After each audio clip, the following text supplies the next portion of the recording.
Hey everyone, welcome back to LearnWeb Academy.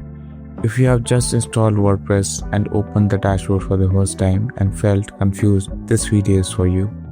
Today I'm going to explain the WordPress dashboard step by step in very simple language so you know exactly what each option does and how to use it confidently. By the end of this video, you will understand everything where is it in WordPress, what you should touch as a beginner and what you should avoid. So let's get started.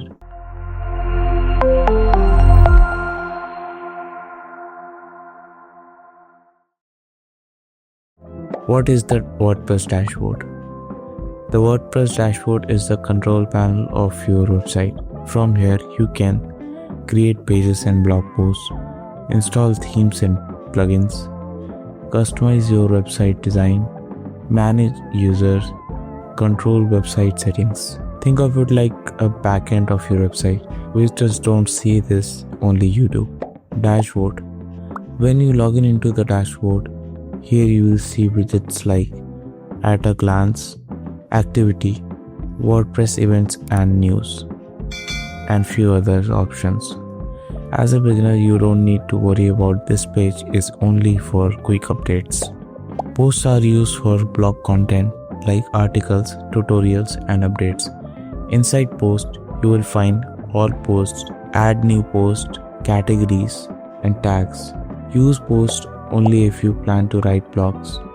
Pages are used for static content such as home, services, contact us page, about us page and many more. Unlike posts, you don't find categories or tags on these pages. Media library. This is where all your images, videos, PDF files and files are stored here. You can upload images, reuse images across pages, delete unused files. This is where you can upload your stuffs. Always upload optimized images to keep your site fast, or you can install any plugin to customize files, customize images on your site such as Imagify, and there are many plugins, and if you need any of them you can find the link to get licensed plugins. Appearance. Inside appearance you will find themes, customize, menus and this theme file editor option where you can do the changes, but it should not be done by beginners to avoid loss of design. Plugins. Plugins add features and functionality to WordPress. Examples are contact forms, SEO tools, security plugins, system backups, and many more. Inside plugins, you will find install plugins, add new plugin, and this editor option where you can change code of the plugins. Don't install too many plugins, only install what you need, otherwise it will slow down your website speed. Users. This is where you can manage who can access your website. User roles include shop manager, customer, subscriber, contributor, author, editor and administrator. Note that administrator has all the privileges that others don't have.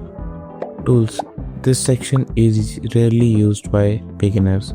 It includes import and export option,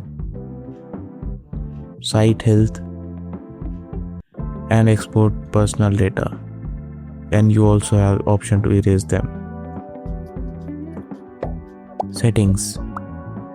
This is one of the most important sections.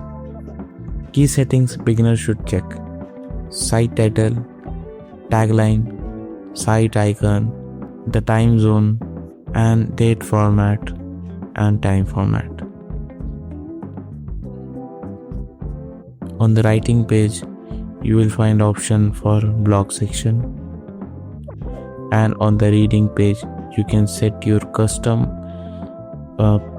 page for home page. Like I have done this home as home page. You can also choose for post, but I don't have the post page now, so I will just ignore this for now. And you have option for discussion. You can customize these settings as per your needs. And these are the sizes of the media files out in the site, like images.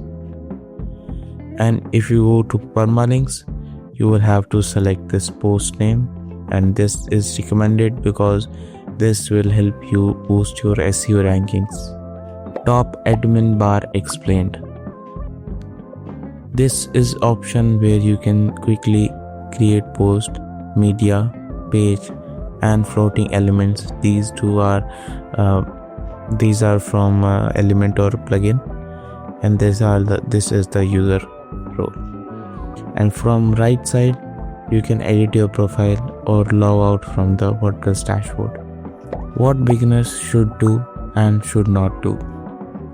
Beginners should create pages first, install a lightweight theme, use essential plugins only, learn before customizing deeply.